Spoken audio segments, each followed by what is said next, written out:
What's up, everybody? Damn. I knew when I knew this is why I don't have myself on camera right now. Man. So unfortunately, man, we have bad news to report. Um, Damn. I guess I'll show myself. Why would I hide from it, right? Ain't no point to hide from it, man. I'm with y'all. I'm with y'all in here. Um. So obviously we had a goal in mind with today's show. So I'll try to stick with it as much as we can. But overall, the show today was going to be open to everybody that come and discuss Luca's MVP odds. Um, and then this news broke, unfortunately, right? Oh shit, man! Damn. Uh Hold on. I don't know why. I don't know why. Hold on. Ooh shit. It's because it hits close to home, you know. Um,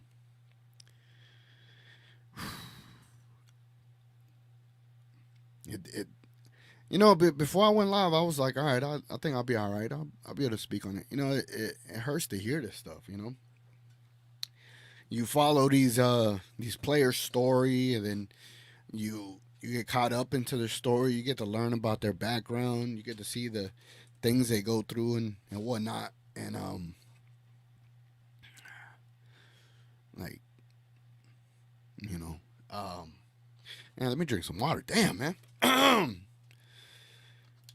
Shit. All right, get it together. All right, so yeah, this is a great way to start the show, huh? Derek Lively's mom, Kathy, unfortunately passed. He posted on his Instagram. He stated, "My heart breaks saying goodbye to the most important person in the world to me, my best friend, my superhero, my biggest cheerleader, and mom, Kathy Drisdale. I hope I said that right. There's no one in this world that can love you more than your mother. As strong and stubborn as she is, I have watched her struggle, fight, and survive cancer for the past 11 years, and now her battle has ended, surrounded by family, friends, and her teammates. I truly can't imagine my life without her, but I know I have an angel in the stands always and forever cheering me on and yelling at me if I'm bullshitting. My mom was a beautiful soul, loved by everyone who crossed her path, and by every team I have ever played for, from Team Final to Westtown to Duke to the Mavericks. Thank you to Dr. Hall and the incredible nurses and team at UT Southwestern Hospital, and to the Mavericks for the constant support. Without them, I couldn't have had these final precious moments. I love you and always miss you. And just know I'll be okay, Mom. Fly high and fuck cancer." Yeah, man. That sucks, man. And what's crazy? Like this kid is what, 20 years old, 19 years old now, 20 years old. Yeah, 20. Um, and this shit does strike close to home. Excuse my language today. I should have said this is uncensored as well. It strikes close to home. For me. So seeing this is like, damn, that's tough, man. That's tough. And we're all human at the end of the day. Sometimes you'll pull from this, and you feel it just as much. So my condolences to Derek Lively. My deepest condolences to Derek Lively. I lost my mom when I was 9 years old to leukemia. She had leukemia. I forget how long she battled it for. Maybe, I think when she got diagnosed, it was like already way too late. She was in and out of the hospital for, if I remember correctly, between like 8 months to a year, and yeah, she passed, man. So, and the difference is Derek Lively is without both his parents now, and he's 20 years old. It's crazy. You definitely embark on a new journey without both your parents. I recently been able to relate to that, but he's doing it at a very younger age, and hopefully,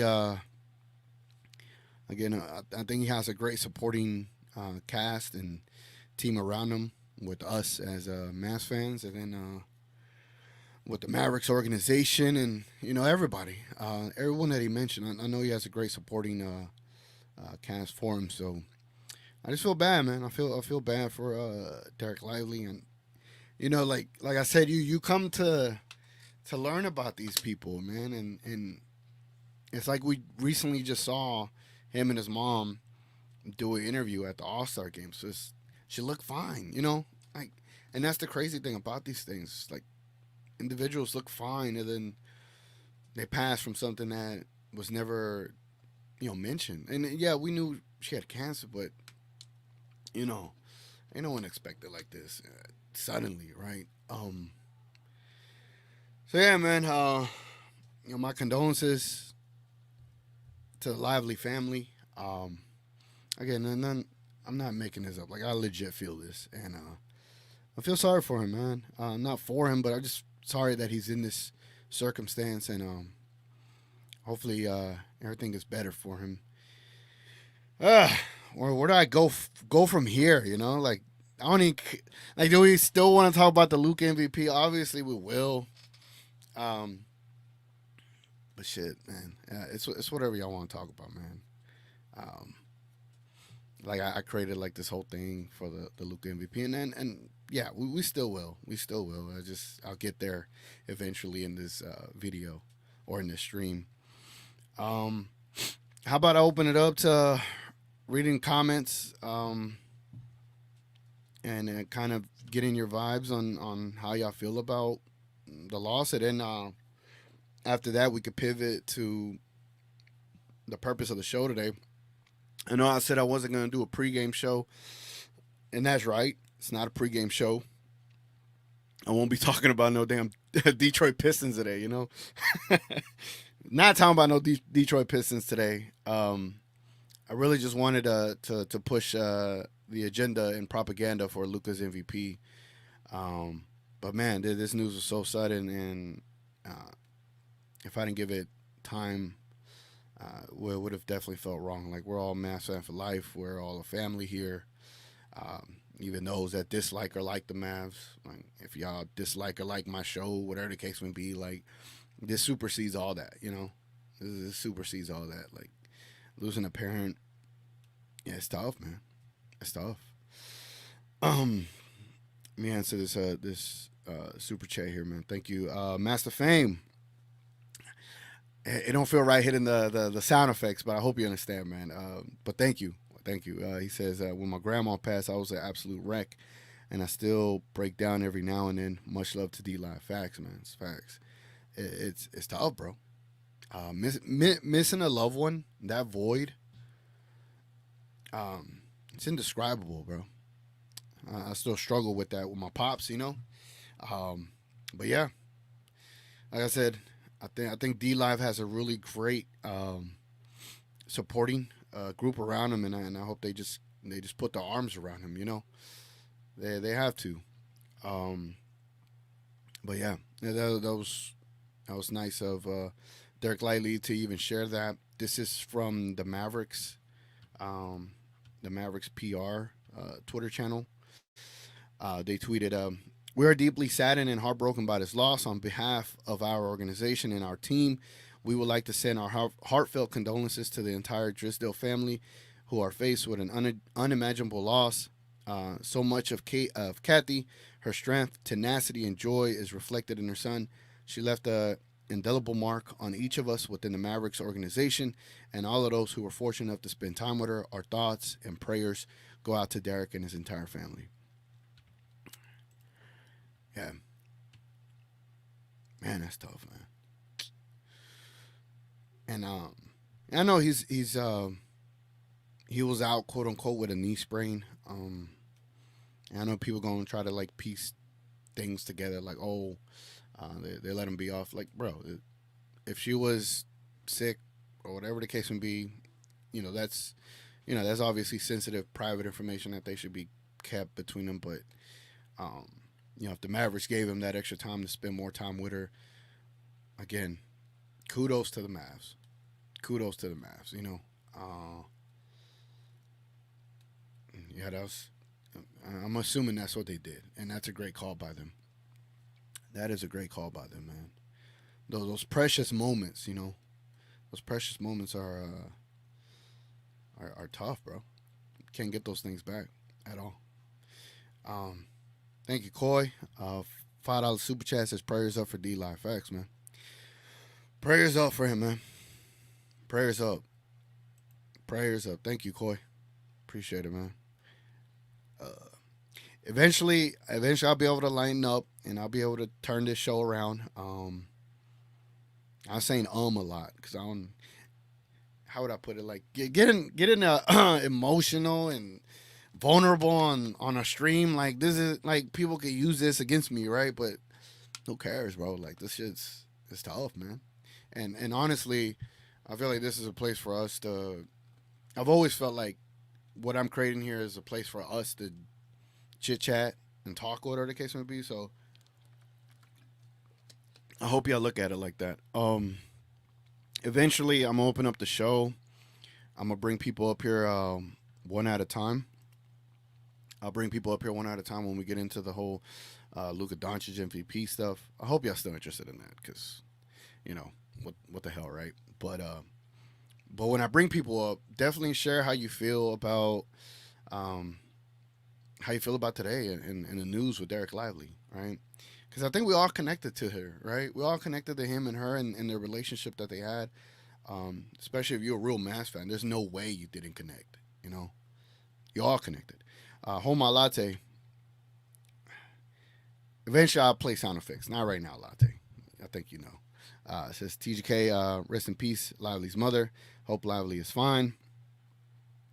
Prayers up for Lively, man. Hurt so bad. Yeah, man. Yeah. I wonder. I wonder slash know if, or you just wonder if Lively was out longer for his mom. I'm assuming. I'm assuming so. And if it was, that was a great decision by the Mavs, bro. Great decision by the Mavs. Latte says, I'm also dealing with granny's cancer. This makes me even more sad. Yeah, bro, cancer's a, oh, man. I just wish the research, and I think they are aggressive on it, and maybe there is a cure somewhere, and I don't want to get too political in it, but I just wish these things didn't exist, man. Illnesses rob you of the joys in life. They do. Illnesses rob you of the joy in life, man, bro. Stick says, poor kid losing his mom at 19. I feel bad for the other teams if he's healthy now because Lively and his team will rally around that loss. Lively is going to torch some people with that emotion. Yeah, I mean, even if he needs more time, man, I don't want to rush the kid back. Whenever he feels ready to go, But you already know, man. I think today is hopefully he's. I mean, he's got to mourn. He's got to deal with that, and whenever he's ready to come back, man. Whenever he's ready to come back. Gav with a super chat. I'm assuming that's a euro. That's a euro. Appreciate you, Gav. Thank you very much, bro. Thank you. What we got here? Gina Kim, we got Gina Kim. Hey, TK, I honestly don't even care about the MVP no more. The narrative they come up with said everything I knew. Facts. We're gonna get into that. We'll eventually warm up and we'll get there. Gina Kim said, "My condolences. You don't have to do the show long." Nah. We'll be fine. We'll power through, man. We'll power through. We'll power through. We'll be alright. I mean, we're the fans. We're feeling for Lively. Lively is the one we need to be most concerned of. Like, hopefully he's doing all right. Hopefully he's got the support he needs. Hopefully. PJ Washington Muse in the building. What's up, PJ Washington? Up in here. DV says, rest in peace, Kathy. Prayers to Lively and his family in this time. Yep. Facts. DV says, sorry for your loss. Also, man, that's tough to deal with. Yeah, man. Yeah. It's it just hits close to home, It's close to home. Brings up old feelings. Latte says, sorry for your loss, man. Thank you. Jenny Kim says, rest in peace to Kathy. I know how it feels. I just visited my grandmother today after she passed away from the C word too. I know it'll be tough for him. I'm happy she got to see him play. That's a great point. That's a great point. She did. She got to enjoy his tenure and going from college to the NBA, and that's the one thing I'm pretty sure he's gonna hold very close to him. Latte says, "I feel you, man. I lost my mom. My dad abandoned me. Grandpa passed away with lung cancer. Now it's my granny. I'm trying to hang on. Hang on. You know, hang on. All that stuff. It's tough. It is tough. You know, I lost my granny too. I never you got to meet my grandpa, whatever. But these things are tough. It is the way of life, right? This is life at the end of the day, and just keeping things in perspective, but maximizing the time you got with people. So that's all you could do. Maximize your time with the people you love. Cause the moment they ain't here, man, that shit. Yeah, you start thinking back, and you're like, fuck, why not do this? Why not do that? You know. I will say, the last, I think the last 3 to 4 years that I was around my dad, I spent as much time as I could. Not that I felt something was coming.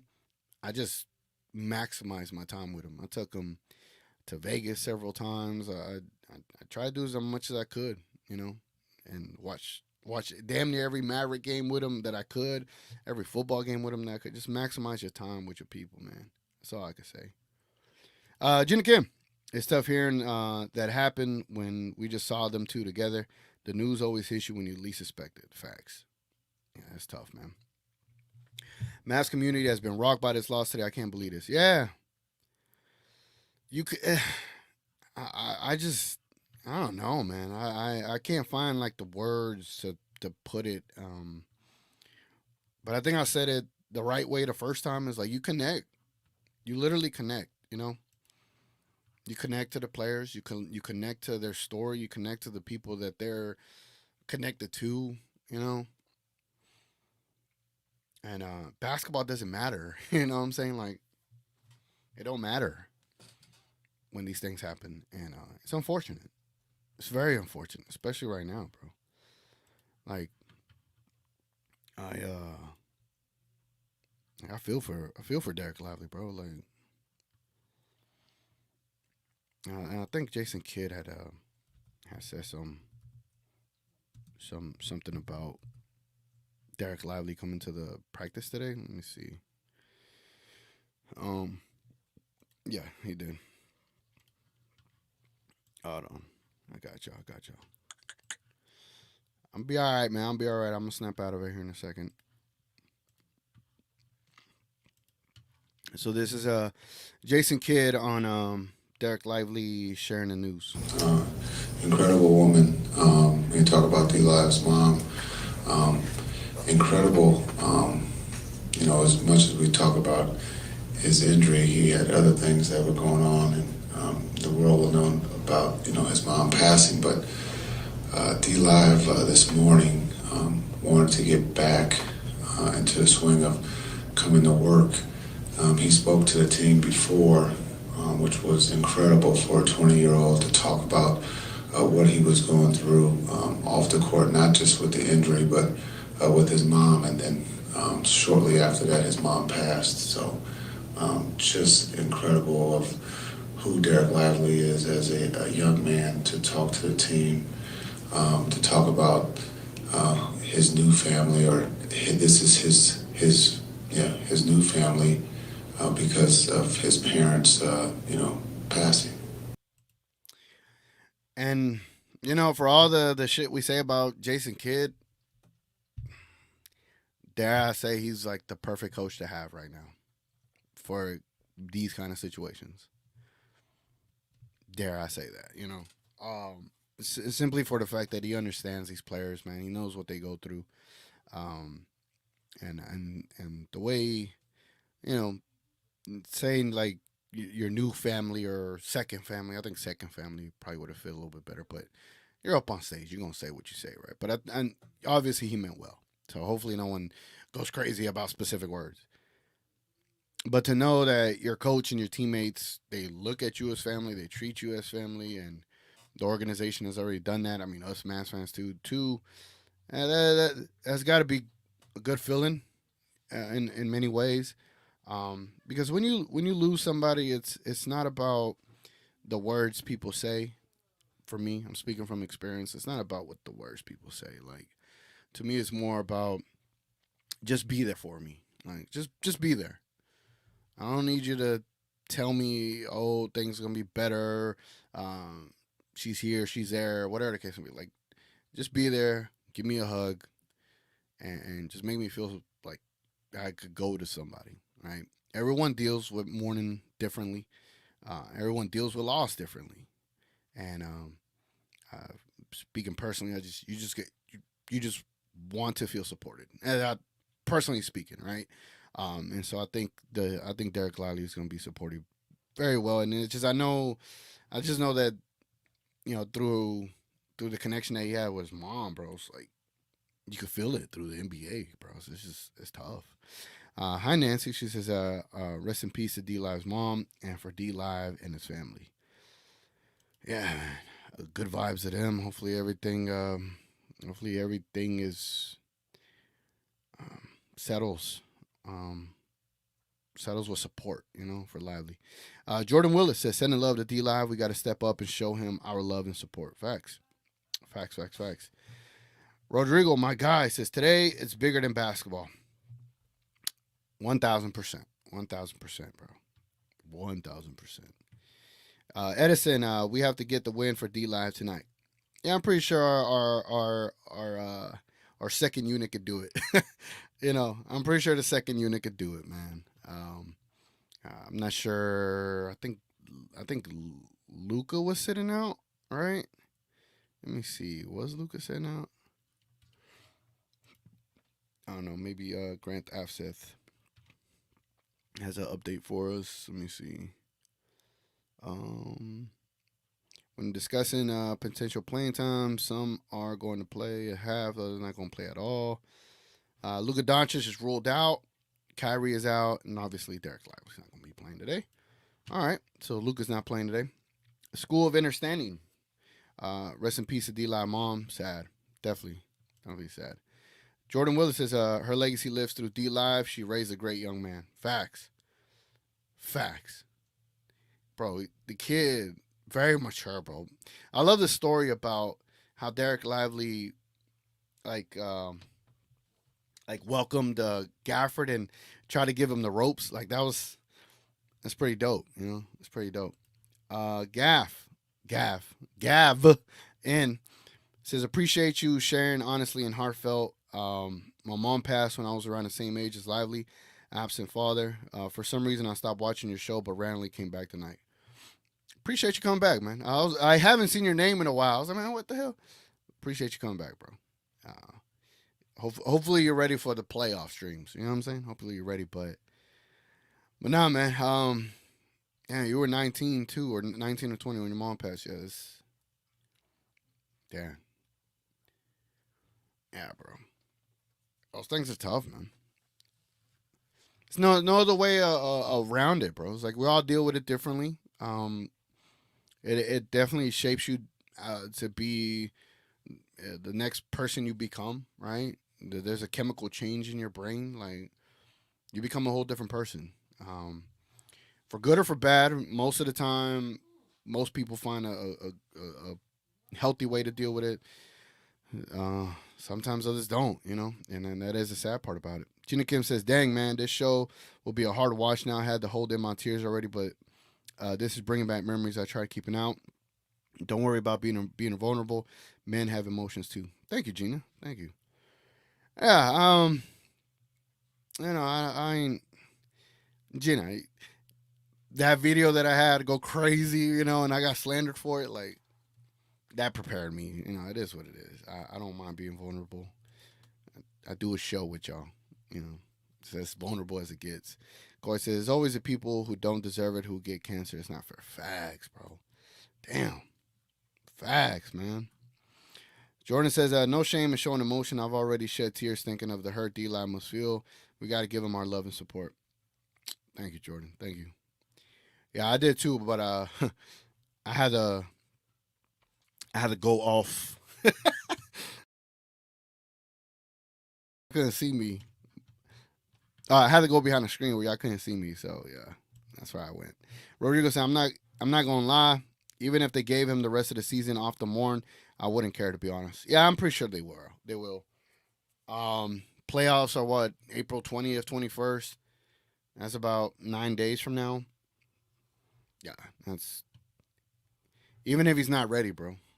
Give him the time that he wants and needs. But judging by the fact that he was showing up to the arena to talk to the team, yeah, that tells you a lot about him. Gab says, "Think you could share how you've been able to grow through parent passing on some lessons you learned about life." Thanks for asking. For me, when my mom passed, I was 9. I didn't get how would I say, like, I got the support, but then I don't think it was like effective. So my school knew, and my school's counselors would like pull me out of class periodically. I guess to check on me. I couldn't remember, but I felt singled out. Even when mom passed, like I felt alone in the sense that I was like the only kid without a parent, right? And so you felt like you were the only person you knew in a way. But then I was able to grow through that, mourn. At 9, I didn't really understand the cycle of life, right? I understand life and death. I was 9, bro. I didn't understand. I really thought she was coming back. Like I did not understand. Like, so it took me a couple years to, well, not a couple years. It took me a couple months to be like, okay, she's not coming back, right? So then, I utilized her passing as a way to find motivation for me to do things that I want to do. Uh, it shaped my mentality to do the right things for her. Um, so the way I treat people, the way I communicate, not saying I'm perfect, I'm saying I'm flawless, right? But I always try to do things that I know she will be proud of. So I always have that in the back of my head, like, all right, will she be proud of what I'm doing here, right? But then when my pops passed in 2020 to COVID, that shit fucked me up. Um, I was what, 30, 31, 30. I forget, but my dad's passing was a little more depressing in the sense that you couldn't go to the hospital and visit your COVID patients, right? So I had to watch him from my phone, bro. I had to watch him from my phone, and that still haunts me to this day. So I would say, after my dad's passing, the biggest thing that really helped me, besides my family, is because I had moved away for work, and I was living in Kingsville last year, and I've been struggling with the passing, right? So here I am in Kingsville solo dolo, still mourning. Literally 2 years later, it really messed me up. And then I got the bright idea of doing a pregame show. I'm swear I'm not lying to y'all. I'm not. The pregame show, even though I'm out there by myself, no friends, just work, associates, all that stuff. The pregame show literally got me to wake up, right? That helped me a lot. But in general, the conversations with my dad, when I talked to him as a younger kid, my dad always told me about his passing. Mexican dad. If y'all got Mexican parents, you know what the hell I'm talking about. They always tell you about how to live when they go.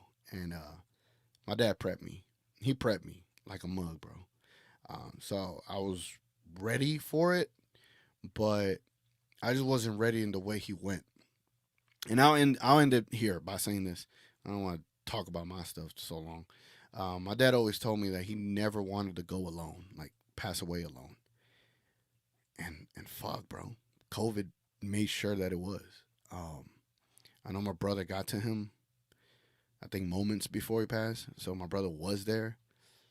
But I know prior to him being intubated, right, consciously, I knew he felt alone.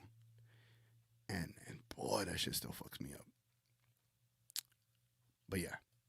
So as far as how you're able to grow through parent passing on, it's just you just wear those scars, wear those scars, own them, acknowledge those feelings, acknowledge those scars, acknowledge those emotions, and try to deal with them. Be vulnerable with them, because the more you hide it, the worse it gets. And I hide it, but I've been trying to do better about it. So that's what I'll say. Thank you for asking though. Colin says our thoughts are with D Live at this time. Sympathy from Australia. Hey, shout out to Australia. Thank you, Colin. Div says Grant Williams just said in an interview that they were wrong. Grant said Luka went on a 32-6 run, not a 26-6. LOL, and he has no hard feelings. Yeah, I saw that. That's awesome though. Rodrigo J Kid is a perfect players coach. Facts. I'm glad we agree on that. You know, I am glad we agree on that. Jordan says Mavs fan for life. Time to lift each other up and keep each other strong. Facts. Big time. Big J in the building. What's up? My heart goes out to D Live. Yeah, man. Yeah. Gogu says D Live when he was drafted, he always takes credit his mom, and they were very close. Sad to hear that. Yeah. She was there everywhere, right? She was there with him on every step along the way. Jenny Kim says, I saw people saying Joker's defense stepped up. Are there any numbers showing Luka is a better defender? I know he has to be. Yeah, we gonna get to that. We're gonna get to that. I would say 7:05 my time, which also is delayed on mine, but 7:05 we'll start on the Luka stuff. Hopefully y'all ready to pivot. All right, hopefully y'all ready to pivot. Div says rest in peace for Lively's mom. Didn't know this till you said it. Wow, that explains what was going on. Sad for him. Yeah, bro. Stick says people can say whatever about COVID, but not letting people be with their parents as they pass was unacceptable. Losing your last parent watching through a phone is absolutely unacceptable. Yeah, bro. That shit was like torture, man. I ain't gonna lie. Shit was torture. It was like he went in the last day of November and passed the last day of December. Like it was.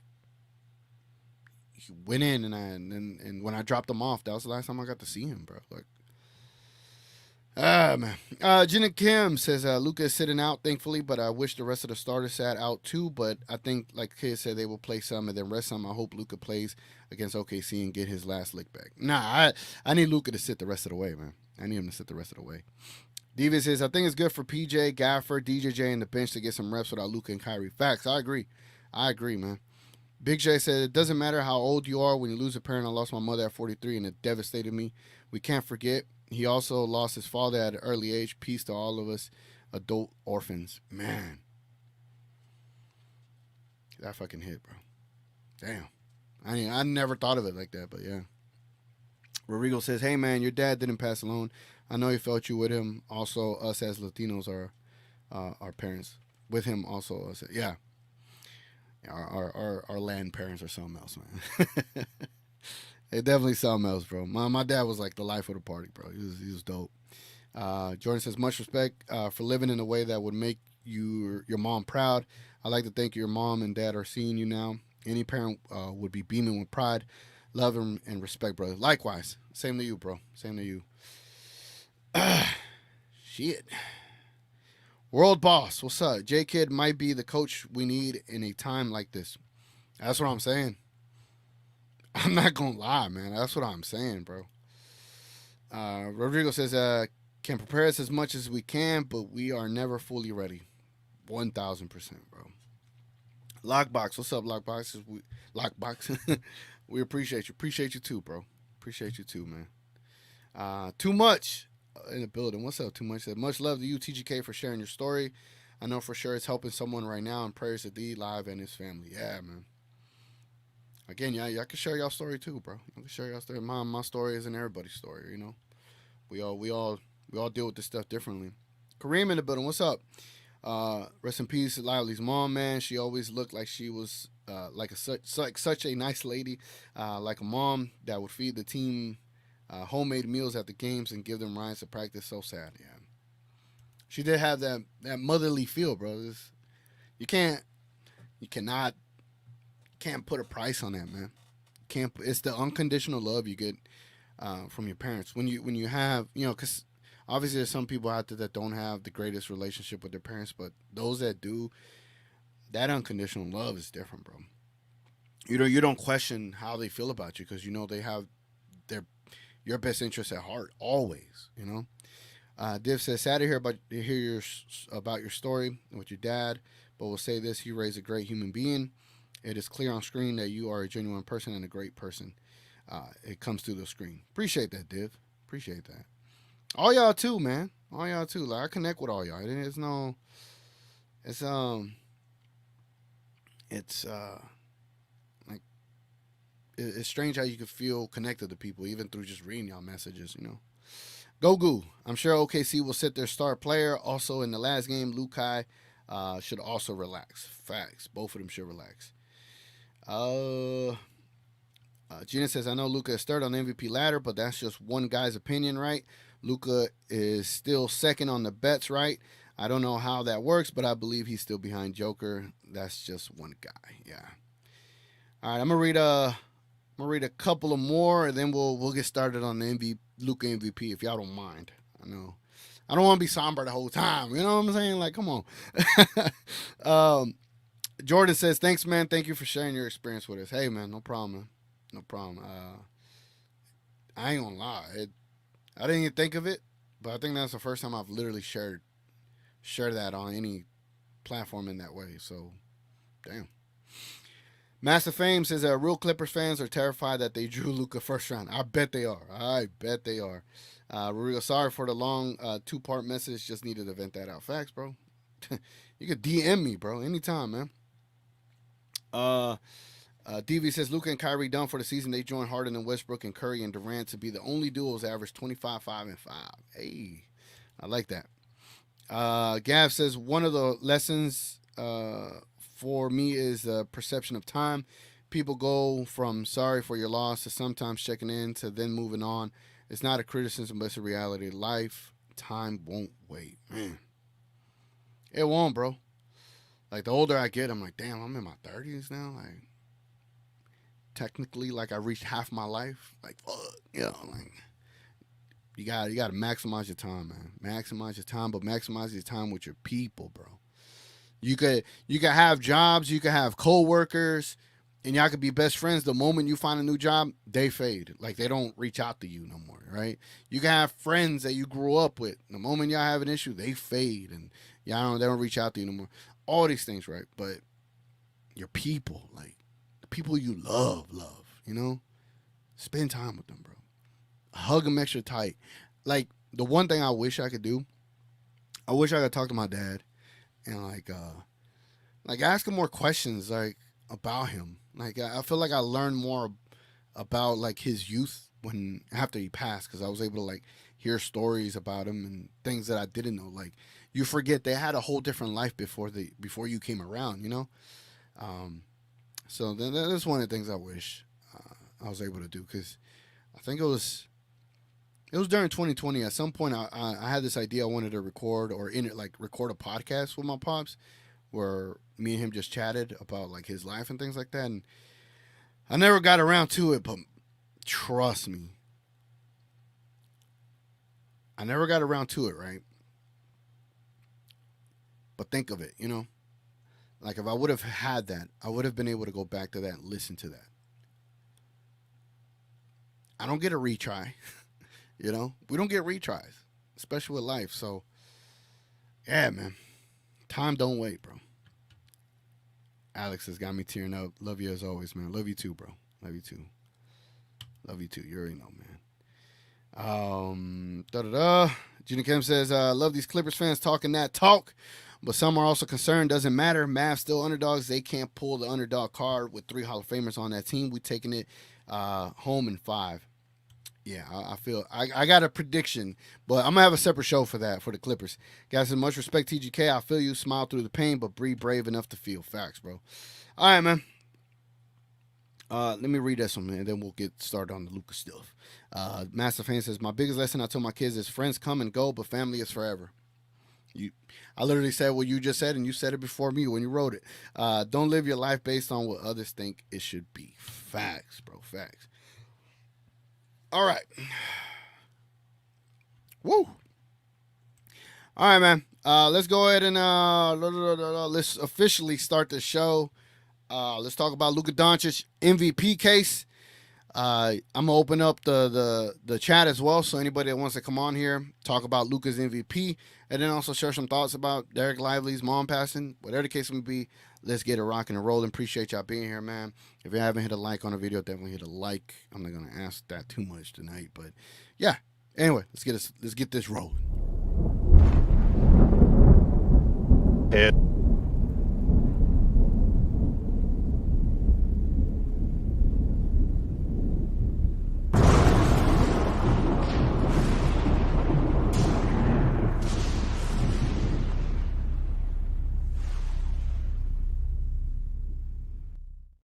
There, I have Shea very briefly ahead, or very slightly ahead of Luka right now. Luka at 3. Was actually trying on defense. No, I'm not.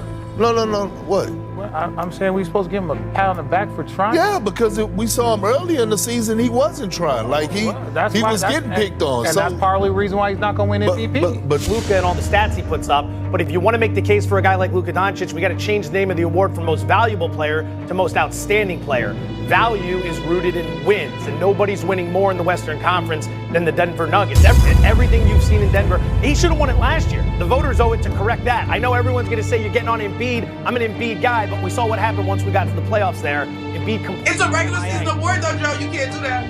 It is, I know, but let's go ahead and realize we're all humans here, and we're going to let our biases creep in.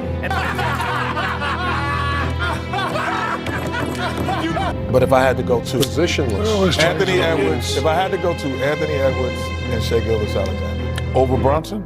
Over Doncic? and Over Doncic? yeah, that would be second team. Whoa. One-on-one. Right, but listen, now say we trapping Luka, Kyrie is going one-on-one. Now you're running a jump defense at him. You're swinging the ball to who? Like who's gonna be the guy? Yeah, that can work in a game or two, but for a series to think that Luka's gonna go 35 and 10 for a series from some of the world's best athletes, some of the best defenders that the game has got to offer, if Kawhi Leonard is back in that lineup, I don't know who's the third guy. So when it comes down to, He's done it before, and now he's got a better team. He'll do it again. Okay. But the fans didn't want what we saw last night in Atlanta. Did you see that? I mean, that was a layup. That was just, listen, that was a like the All-Star game. The Atlanta Hawks, no wonder why y'all stink. Did you see how they played defense last night? I mean, Renee has a vote. I do too. I graduated to a voter. Ding, ding. So, Nikola Jokic, your vote. Yes. Jokic, this is my big point. The reason why Jokic continues to be at the top of the Western standings is not because he's averaging what Luka averages. It's because he's one of those great players that averages 26, 12, and 9. Now, if he averaged 32, 10, and 5, his team probably would not be at number 1, but he commits to doing less to give more to his teammates. That's the magic of Nikola Jokic that I think goes underappreciated when you look at his numbers. Luka win the MVP. I wouldn't have him above Joker, Anthony Edwards, and Shea Gilgeous-Alexander. I wouldn't have him above those guys. Because I think you could make the argument, well, that certainly helps Doncic's case, that he's had all these different lineups, he's had these injuries, and yet he's gone out and performed, and he's kept Dallas in the hunt. And I agree with that. It doesn't mean that we have to penalize other players because they have had health and because they have had continuity. And then you have Luka over here who's compared to Michael Jordan, and he's James Harden. Can he say he's better than James Harden at scoring? Can't even do that. You can't even argue that he's a better scorer than James Harden in that same category.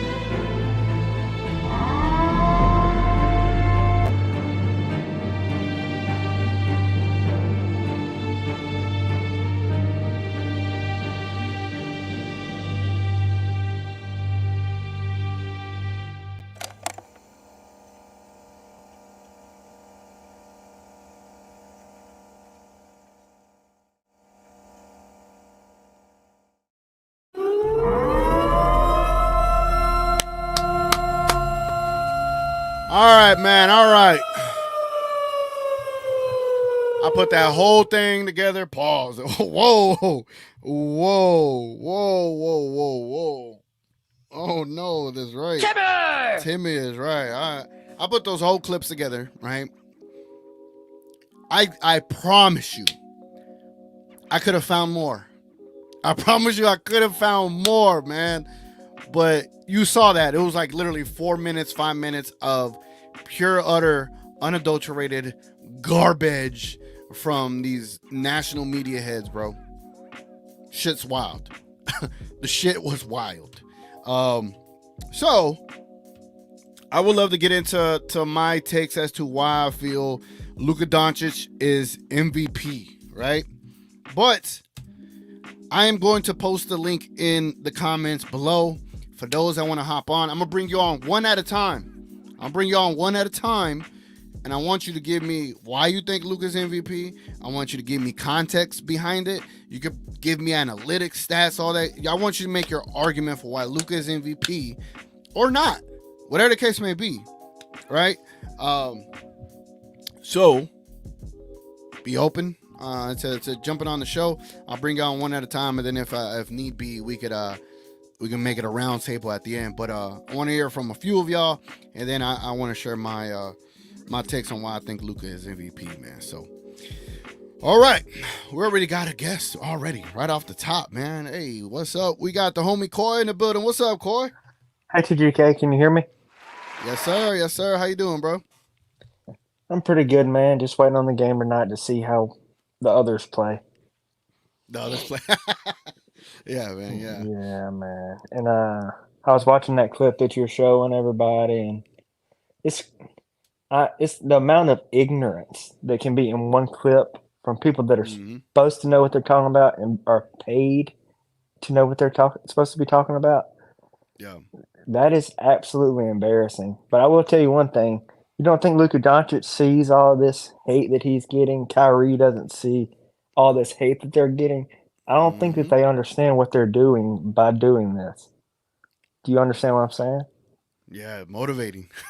Dude, and the last thing you ever want, especially in the playoff series where everybody's already doubting you, is to give Luka Doncic and Kyrie Irving more ammunition to turn to asshole Kyrie and asshole Luka Doncic.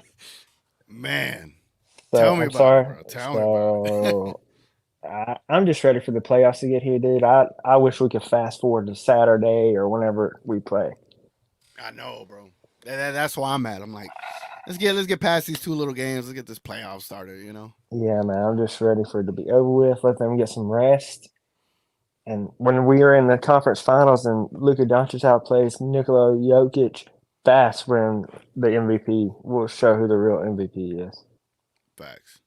But I'll let you get on so you can get. But I just wanted to share my little thoughts on it. I appreciate it, man. If there was any other case you wanted to make, or if that's all you had, No, by all because means, bro. I mean, it's just what's the point? You know what I'm saying? It's not going to change anything. I just want Luka Doncic to be the best player he can be, and Kyrie Irving, and I'm praying for Derek Lively because I know when he gets back, he's going to be motivated more than ever. So I'm really excited about how the team looks, and the Clippers ain't ready. Yeah. Mavs and foe. Even if they're healthy, they ain't ready. Mavs and foe. Yes, Love sir. it. Appreciate it, Coy. Appreciate you, it, my TGK. I'll see you on playback, maybe. All right, bro. Appreciate it, man. All right, brother. Appreciate it. Likewise. All right, man. We about to bring up Master Fame again.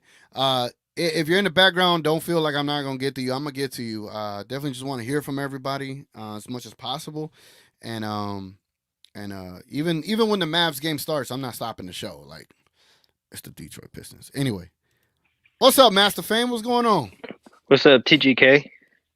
Yes, sir. How you doing, bro? I'm doing good, man. I wasn't gonna come on stage, but that video package really pissed me off. Love it. I love it. Which part of the video package pissed you off? Richard Jefferson, mostly because like he's always been like a big Lucas supporter, right? And it's just like to hear, I don't know why his words hurt more than the others. But Gil, he's just an idiot. I don't really care about what the hell he has to say. But my case for Luka. All right. The fear that he puts into teams, just him by himself. He took the Clips by himself with a bunch of nobodies all the way 7 games. And they still could have won that game. Facts. Luka doesn't. Boban at center. Yeah, exactly. And THJ, when he was a little bit better, he was more of a second scorer then, but he still probably should have been like 4 or 5. Yeah. And look, I don't want to take away anything from Jokic because I like Jokic, I like his game and stuff like that, but I don't think anybody fears anybody more than they fear Luka. Because and it's funny to me because all the Clips podcasts that I've watched up until now, they've all said the same thing. Oh, well, we're just going to double him, force Kyrie, and they're going to put James Harden and PG on Kawhi on Luka and Kai. And I'm just like, you guys really don't watch the games because Luka is double more than anybody. He's blitzed more than anybody by double. Facts. Yep. And it's like you don't think he's seen that? And they talk about Luka's defense and Kai's defense, and all they do is they funnel everybody to Big Gaff or D-Live. Yep. And they don't see that because they don't watch the games. They're gonna be in for a rude awakening, bro. Absolutely. Once Gaff gets those first 3 dunks, it's just gonna sap the souls out of the Clippers, and I cannot fucking wait. I can't wait, man. This is gonna be one of those playoff series that's just like, we're all gonna be able to be like, I told you so, like. Everyone's gonna be wrong on national media talking about, oh well, the Clippers just didn't bring it. Nah, we're gonna take it from the Clippers. Yeah, and Jokic, we all know that he's probably gonna be the guy to get the MVP. We all know that. I think we've all internally have accepted it, even though we don't want to. But I kind of want that. I think I've put it in chat before, where I said that he's gonna win it. And then we're gonna give him that gentleman's sweep in the second round, and people aren't gonna know what the hell to do. Yep. So, facts. But thanks, TGK. I'll let other people's come on. Love your show, man. Keep doing what you're doing, bro. Hey, thank you, Master Fame. Appreciate you, bro. Appreciate you. I'm gonna have to get you a sound effect, man. We'll hit me up on DMs. We'll find something for you, bro. All right, bro. Later. Hey, thank you, bro. All right, let me get to this super chat right quick. Before I bring another guest up here. I think I could play sound effects now, right? I think we're good to go. The homie Kicking Fits says Luka finna use all this slander as fuel. Prayers to D-Live. I think the team is going to be even closer and go out and win for Luka and Mama Live. Oh, I like that. Mama Live. Appreciate you kicking Fits. Yes. $5 super chat. Appreciate you, bro. And yeah, you already know Luka's gonna use it as fuel. That is 1,000% sure. All right, now our next guest. First time I'll be able to chat with her. That's cool. What's up, Nancy? How you doing? Hey, TGK, can you hear me? I can hear you loud and clear. How you doing? I'm awesome. I get so frustrated with this whole MVP Luka thing. I feel like I want to smash my TV every time I hear these people talk. I was surprised about Brashard came around to Luka as being number 1, but he did say he was open-minded. So, for him to actually say it now, but I like the way he got back in both their faces before they could start running their mouths, saying Joker won it in 6th place. Why can't he win it? And the other guy, Wiles, what place are they in? They've been in 5th place for how long now? And he didn't even know. He didn't even know. And it just looks so ridiculous. They're like having this argument and they don't even know what place all these teams are in. And they're talking about it on a daily basis. But I say all that to say, if I could just say this, we all love Luka. We're Mavs fans. We want him to win. But what I don't want us to do is allow the media to steal our joy in how well our team is doing and the fact that they're doing so well and they could potentially take it all. That's the only thing I don't want us to get caught up in as the Mad fans cheering for him. Yeah, I agree. I agree with that. And again, I feel like I'm using this show as a way for us to get out whatever we want to get out, because the next phase is the playoffs, right? And then this whole MVP stuff is going to be irrelevant. So I really just want to utilize this as an opportunity for us to be like, all right, this is BS, right? Because it clearly is. Exactly. But we're focused on the next thing, but we just want to give respect to our guy who we feel is being disrespected, you know? Absolutely. And, we're going to be his biggest cheerleaders because they're not doing it. Yeah, and you know what I really if there's one person I cannot stand is Wilds. I cannot stand that man. I cannot. He pisses me off. He pisses me off to no end, man. Like, I understand Gilbert is a troll and all these other guys.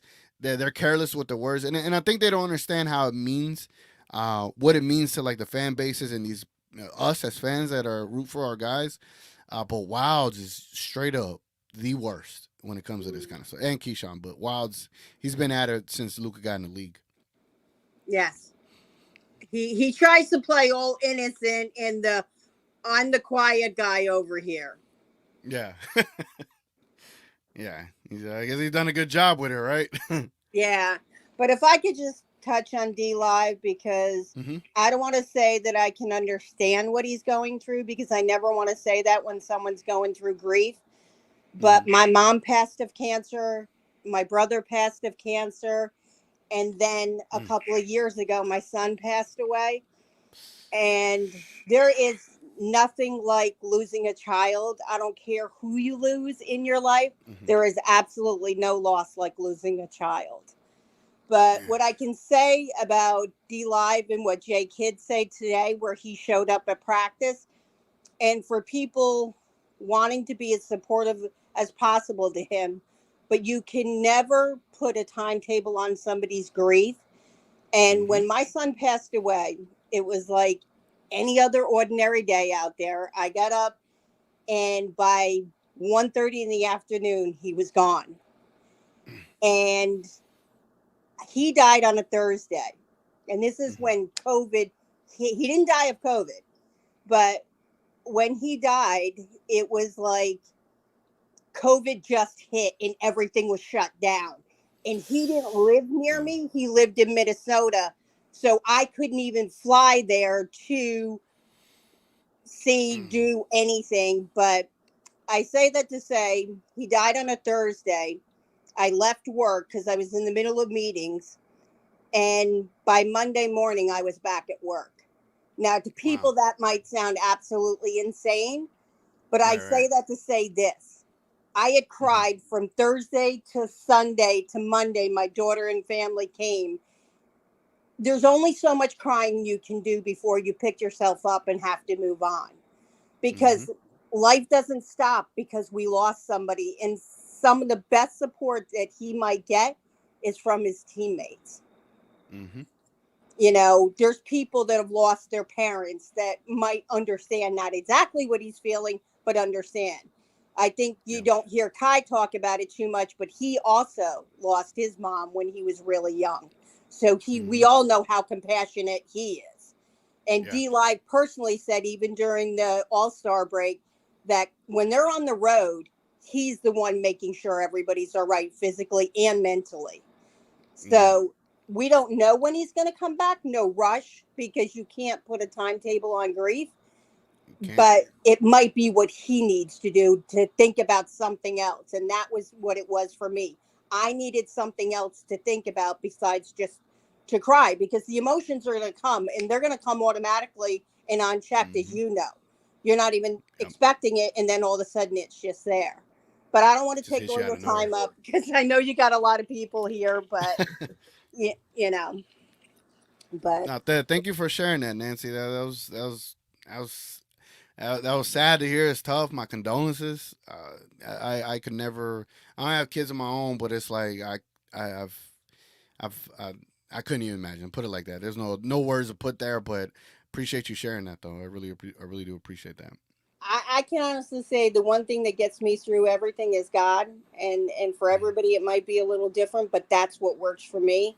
And every day I get up and I'm grateful, and you try to do something nice for somebody else, and that's how what keeps you moving one step at a time. Because you can be really dangerous is you can go into a deep depression when you lose somebody, whether it's a mom, a dad, a brother, a sister, a child, whatever it can be. Loss is loss. It hurts. Everybody cuts the same. It's no different for me than it is for somebody else that's lost a different family member. Pain is pain, But I'll let you get to all your other people. Love what you do. Don't apologize for it. We love you. You can be as emotional as you want, and we're here to hold you up. Thank you, Nancy. I really appreciate that. Thanks for everything you do, TGK. And no problem. Thank you. All right. Bye.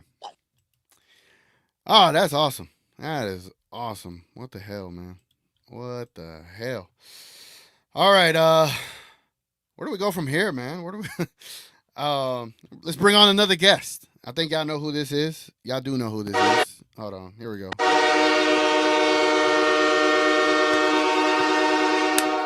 Div, what's up, Div? Oh man, I was hoping I wasn't next after Nancy. that was amazing. Oh man, I'm like, Wasn't it? Man, how do you follow that up? Yeah, don't worry, man. Oh well. Anyway, you just gotta be you, Div. That's all it is. But yeah, no, that was amazing. I was gonna say, Lou Will is the one that kind of pissed me off.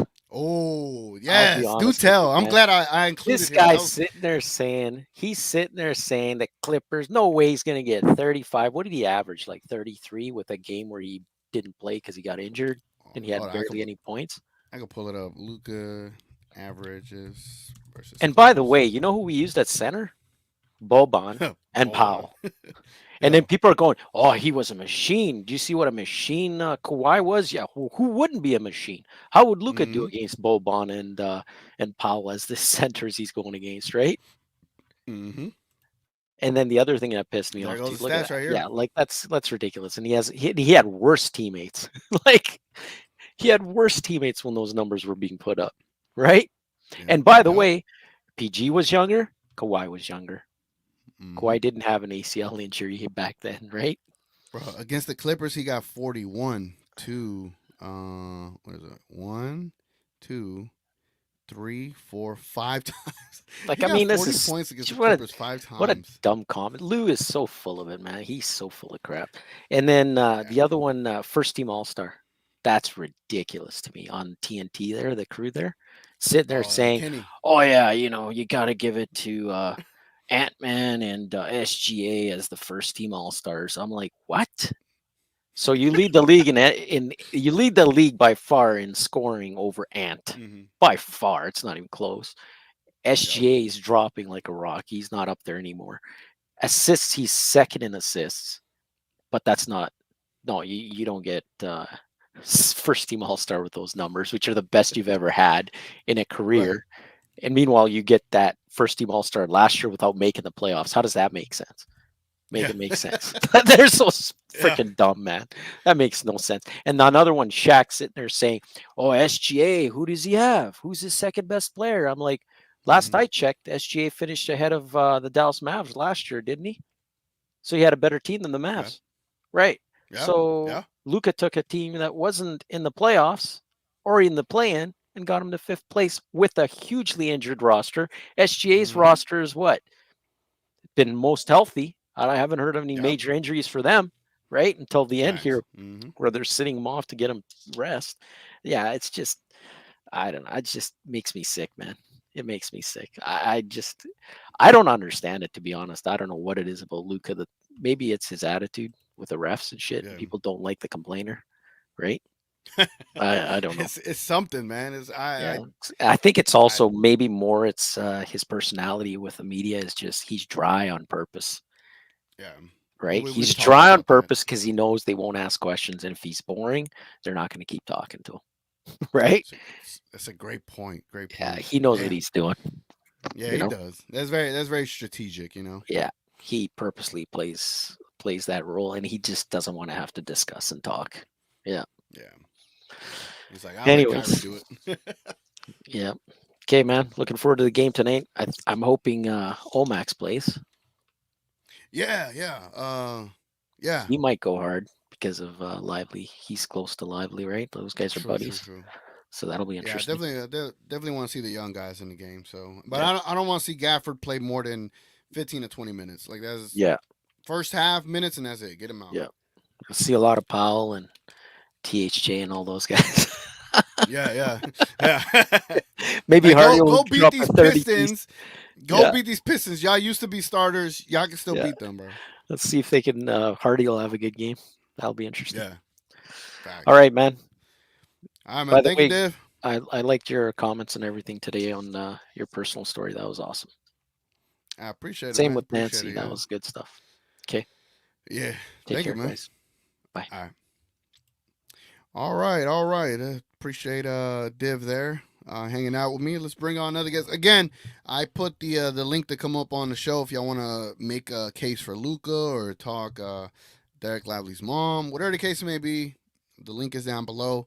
Again, I'll be live until we ain't gotta be live no more. And I don't know if this number is correct, but it's saying there is 579 people watching on Twitter. I don't even know if that's correct. If it is, come to my YouTube channel and like the video and subscribe here. If you're on YouTube as well, like the video, subscribe, all that good stuff. Because these playoff streams are going to be different. I'm just saying.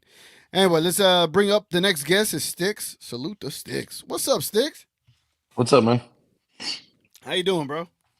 Oh, just you had to find that one clip that pissed me off the other night and put it in your video. So I was thinking of you when I pulled that one. I was like, oh, this is the one he's talking about. Man, like I can deal with all the other stupidity that doesn't bother me. I don't care, honestly, if Luka gets the MVP because I just want him to be more pissed off. But listening to that woman say that Joker is better for the team and more valuable because he's learned to do less to create more for the team is the most asinine thing I've ever heard in my life. It's worse than the other ones because the other ones are just straight up haters. She's just making an absolutely stupid argument. And it's kind of isn't it kind of what Barkley made the comment to earlier in the year? Like about how if Luka was really the better player with this team and the team's better, he should be doing less. Like there's no win for Luka, no matter what he does. So you can't do anything about that. And I think when you combine that hatred that Luka's got, you got Kai with the D grade, like they say, he keeps it in his phone, the way they treated him during the COVID basketball years and what they did, about the book and all that hatred and all the piling on the Mavericks, it feels like 2011 again, when basically everybody still said there's no chance, Dirk's too old, they'll never win anything. And Dirk just went on an absolute stomp fest across every team. And I think that's what now you throw Lively's emotion back into it. And he'll be back because his mom's life was basketball to him. Like, that's what he said. It's like, that is his mom to him. It's like, that's the reason he does it. So honoring her is going to be playing good in the playoffs, being there and doing that. And he's going to need, I think this is where Kai becomes huge, is that leadership from Kai, that veteran leadership. He's a good dude. He's going to be there. The emotional support he's going to provide for D-Live, plus the team gets that way. I mean, I think this might be just an absolute smashing by the Mavs all the way through it now. And it sucks that it's going to be maybe off of rallying behind something like that. But, that's what we do as guys, right? That's how we channel our emotion. And, we're not, like you said, I said earlier, I think you don't be afraid to show that emotion. Like, that's the problem with man. We don't show the emotion. Like, people think we're too tough. It's not true. Like, guys commit suicide every day. Military veterans commit suicide every day because they're too afraid to be emotional. And I told you in private earlier, I don't even know why Lively got to me today, but I think it's because I see I've got a 17-year-old kid. Like, that's 3 years apart. Everything I've done for that kid, if I'm gone one day, I hope I set him up well. And that's how it is. That's a great point. Yeah, you don't want to leave them unsituated. Like, yeah, that's tough. Yeah, I didn't think, like I said before I went live, I didn't think it was gonna get to me, but damn, it got to me, bro. I ain't gonna lie. Yeah, like I said, I mean, you've done good. I mean, like I said, you let it out. That like I said, anybody makes money for that, forget that. That's cowardly men that don't understand the real emotion and what we really go through. And more men need to show that real emotion and not. Now, there's a difference. There's a fine line there, and we all know it. But we need to be able to show that and support guys when they have. I mean, Lively's going to need a ton of support. I can't even imagine at 20 years old losing your last parent. Like this, like Nancy said, the only thing worse than that would be me losing one of my kids. I don't know how I would. It will take everything in me to survive that. So I mean, imagine it's almost the same. You get a young kid having no parent support now. Like he's got to depend on everybody else. Yeah, literally, he is embarking on his next life, bro, and it's a massive loss, but also like a new turn to his life. Like everything's gonna be different to him. So yeah, man. I like I said, thankfully, thankfully, kid is the coach. Like as much crap as we gave him this year, thankfully he is the coach right now because he's made for this right now. To be honest with you, and Kyrie, bro. Yeah, and before I get off here, I just want to say, Div's a troll. Don't let him talk. It's not fair. Oh yeah, I had to do it, Div. It was coming. So anyway, all right, man. I'll hop off here too. Let somebody else talk. All right, man. As far as anyone else talking, I don't see anybody else in the waiting room. So I'll start just answering questions. How about that, or comment, or wait up. I do got somebody. Hold on, I do got somebody. We got the homie Hick up in the building. What's up, Hick? Your mic is muted. What's up? There you go. What's up, bro? How you doing? I'm chilling like a villain. Hey, chilling like a villain. That's what's up, man. That's what's up. What you want to get off your chest, man? You want to make a case for Luka or something else? What's up? Yeah, of course. I mean, dude, Twitter's been crazy. It's been so crazy, and it's just like it's one of those things where you don't even know where to start. And the more and more I watch all these people talk about the game, whether it's pundits or just the fans or any of this shit, and I'm seeing fucking LeBron D, kitchen sink, fucking transformer fucking analytics. I'm seeing, dude, I have never in my entire life have seen so much weird analytical statistics to back something that you can literally just see with your very two own eyes, right? Like in scouting, they always talk about there's guys that they just view the game, they just watch the game, then you got the stat guys. It seems like the NBA and just like in terms of how it's, kind of functioning is literally just based off of that. And you can just see it from a lot of the fans and the pundits and the media. I'm so tired of it, bro.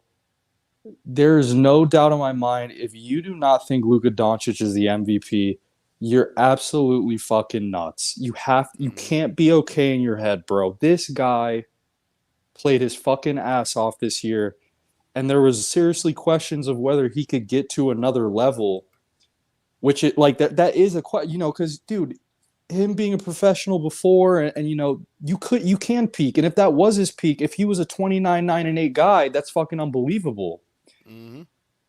But now you're a 34-10-9 guy, and the shit he had to go through this year with the injuries and everything. Like, dude, we watch every fucking game, right? Yeah. So it's like, I'm not like a Dallas Mavericks. Like, I don't live in Dallas. I'm not fucking, this isn't like some sort of bias thing, whatever. I had Jokic winning it last year over Embiid.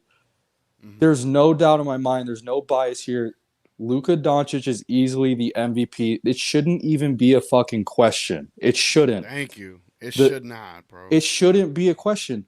The league is fucking guard driven. Like and I know you always like and retweet my shit, but it's so crazy that nobody wants to talk about how the drop off for the centers and the big man position is unreal. It's not like, dude, it's not even close. You have fucking 3 good centers in the NBA realistically, like at an elite level. The rest kind of do something good in just certain areas of the game, but they're not like, you got Jokic, Sabonis, AD plays the 5, but we'll put him there. Like, we'll put him in there, but he's really a 4. And you got Embiid. And it's like, dude, and yeah, Wembanyama, we're not going to even, he's a rookie. But it's just insane to me. It's like, bro, the drop off. It's like, okay, well, like, who's Jokic going against? Is he going against like a 90s or even a, sort of that 90s era where there was just very dominant big men and just really good defenders, etc.? Like, no, you're not. That's not what this is, right? So even Luka's task at hand in terms of defending, and this is why it's such a bad argument. It's like, bro, it is anyone who's played basketball. If you're a big man and you got to guard other big men, and especially the way the Nuggets like, and there's going to be people who say, well, no, like you have to guard everyone in today's NBA. Well, that's not what the Nuggets do. The Nuggets hide Jokic by him essentially hedges the screen and finds the open and basically free roams and finds, the next defender while everyone shifts. They hide him very well. They do their best to not get Jokic onto guards for a reason, right? Yep. So Luka's task on the defensive end is 10 times harder than Jokic's, because you're asking him to actually have to guard 1 through 4 because that's what teams want. They want to, you know what I mean? They want Luka to guard him. Right. So I'm sorry I'm going a little rant here, but it's like good. It's like, dude, Luka is like, in some ways I kind of feel bad because he's already dealt with this for the last 2-3 years. Realistically, like, and in terms of skill and everything, like I think he's been the best player in the NBA. So like I don't even, whatever. Fact. But to reach a level such as this, to break certain records, to have the game you had, which was the best game all year long, by any player. Now to be the 5th seed, you could have easily been the 4th. Like I said, dealt with injuries, etc. You've been the hottest team in basketball. Everybody's fucking vibing. The chemistry's great. We got to admit it, right? Like everything just looks like it's fucking good. Kyrie and Luka are touching people's hearts. Like, dude, I just don't dude, I'm serious. It like fucking blows my mind. It makes me want to like go to ESPN and fucking like break windows and shit. Like I just don't even get it. Like I seriously don't fucking get it, bro. Here's another thing I'll state too, is I understand that records can be important sometimes. And I already know, some people came up here and said, well, yeah, Jokic won it here, Westbrook, blah, blah, blah. Totally agree. The craziest part about it is like Embiid was really the favorite to win MVP before he went down. And Luka's numbers are better than his. They're better than his. Yep. So it's like Embiid was over Jokic at one point this year. He goes down. Luka never gets love.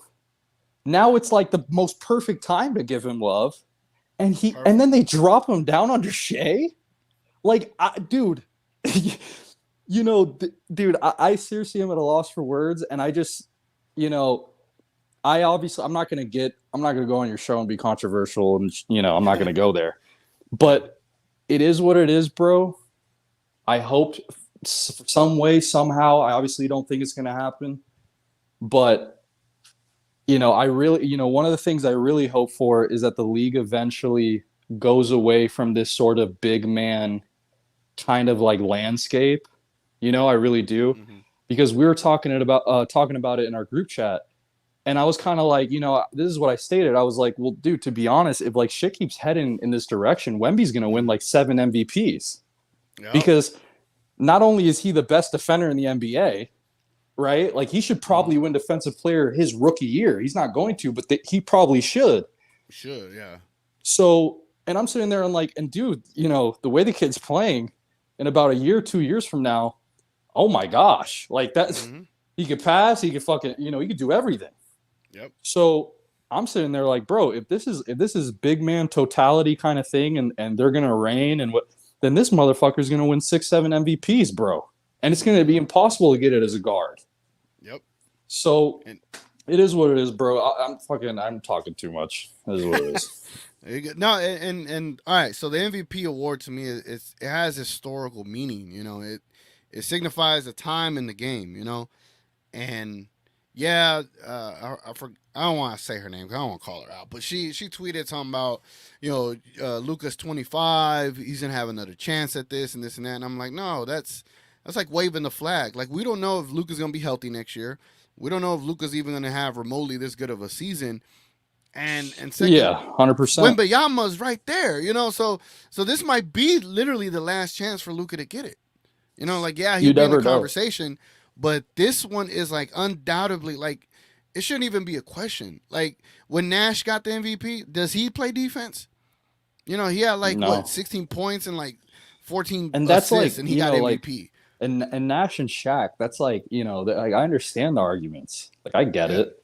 But it's like, this is like, dude, it's just a bunch of people who don't watch the Mavs. But that's Harden, all it is. did Harden play defense? No, he like didn't. they find the goalpost, they move it. They find the goalpost, they move it. Like last year was about, he wasn't in shape. Oh, he didn't start the season right. Oh, Luka started the season right. He's been in shape. He's been able to deal with a team that's been injured. Like, so all the criteria that y'all set for Jokic, it doesn't apply now for Luka. Like, that's what I just don't get. I don't get it. No, I mean, Jokic is like dude. He's a phenomenal player. Don't get me wrong. He is. He is. But like, I don't know if it's this fucking kind of like, well, he should have got it last year. And dude, they're the first seed. Like, that's really the other problem too with the seeding, is that the NBA is different now. This isn't fucking the 2000s where like, okay, yeah, like, maybe the Celtics this year, they've proven to be a very dominant team. Out of any NBA team, the Celtics have proven, at least in the regular season, that they are apart. They're miles apart from certain teams, right? The West is a whole different animal. The West is like, dude, fucking 5-6 games? Like, really? Like, that doesn't mean shit in basketball. Every team right now in the top 6, top 8 can beat each other. And like, I truly mean that. Like, they're not as, and that's the funniest part about the Nuggets is like, I get it. They won last year. They were dominant and this and that. But even the Nuggets themselves don't look like the Nuggets from last year. And like, people have to accept that too. They've struggled quite a bit. I've watched the Nuggets versus the Spurs and watched the Nuggets fucking, blow 15-point leads to the Spurs. And they've had their issues too. They have their issues in the second unit. And so they haven't even, okay, congratulations, there's a number 1 next to you. But that doesn't necessarily mean you're playing like the number 1 team. A lot of teams are playing like the number 1 team. Quote, I mean, look at the Mavericks, right? Like in the last fucking weeks. So it's just so dumb for the West when it comes to wanting to, the most valuable player award, which isn't a team award. Yeah. But on top of it, it's like, dude, these teams are so fucking close and tight in terms of their ability to beat each other. It's not like, it's not the Celtics. Like, shouldn't Jason Tatum then be top 3? Like, shouldn't he be over Shea? Like, I don't know, man. Because even people made arguments that wins is the most, what is it? It's like the most value, right? The most value is through your wins. And then they're like, well, Tatum doesn't, not the MVP because the numbers aren't there. I'm like, what? Like, you just literally contradicted yourself. So if wins are the value to the MVP, but Tatum's numbers aren't there, so he's not MVP, well, then Luka's numbers are superseding anyone's else, and it's not like there's that many wins that the Nuggets have over the Mavericks. Like, yeah, 100%. I just be baffled by it. Like, these guys are paid. My whole thing is the go on live TV and national TV, and I'm like, like there's so many people that we know, you, myself, and everybody else that we communicate with, that talk the game a lot better. And yeah, we're Luka fans, Mavs fans. But if Luka wasn't the MVP, to me, I would say it. Like, but this is like the year you cannot say he's not. Like, there's just no way. And respect to the people who are, because, I think this is becoming really a media thing. Because usually when you see the polls and a lot of these, like, even like LeBron fans, right? They love Luka. Mm-hmm. Like, I've seen like even Celtics fans. Like, I've seen certain Celtics fans kind of say, dude, like, Luka's it. Like, you go look at the comments under these things, and like a lot of people from other teams are like, bro, this guy's the MVP. So, it seems to really be a media problem. It really seems to be, sort of an ESPN, the TNT crew, a lot of these pundits, the podcasts, right? Mm-hmm. they're influencing a lot. And what you really see is too, which I don't mind because it's their fucking team. Like everyone's human, right? Like a lot of Shea guys, a lot of Denver, Jokic guys, and they're battling against Mavs fans and stuff. But that makes sense. You know what I mean? Mm-hmm. It's about these dudes that are just sitting there and they get to report and talk about this game. Like you said, they get paid fucking 100 G's, 120 G's. Some of them have fat contracts, millions of dollars. And it's kind of like Stephen A. Smith, right? This dude's talking about fucking what's that dude? Quentin Grimes. Yeah, on Quentin Grimes. And I'm like, bro, this is like, this guy doesn't watch sports. Do people really think that guy watches sports? There's no way, bro. You're a Dallas Mavericks fan, right? And that motherfucker's not on the New York Knicks. He's talking about Mitchell Robinson and fucking Hartenstein coming off the bench. Like, bro, where have you been? This guy's from New York. Like, that's his team. So it's ridiculous, bro. It's embarrassing. It's ridiculous. And I think the media, like, not to get like political, but it's like you're almost seeing with the sports media now, it's like people are losing faith in even that, right? Like I'm not trying to make this fucking some Democrat Republican shit. Whatever, fuck that. I'm just saying in general, a lot of people are losing faith in the media in general, and now it's transitioning to sports, right? Like, and here's the thing too, people will just say like, oh, well, don't watch it. And it's like, bitch, like we can't avoid this shit. This shit's all over our timeline. Like, what are you talking about, bro? Like, it's always going to pop. Like all that stuff's going to pop off. So I just can't stand it, dude. It's so insane. If Jokic was really better than Luka this year, I'll fucking say it, dude. I don't care. I thought Jokic was better in some years. Believe it or not, when Dallas went on that run that year, what was it, 2022?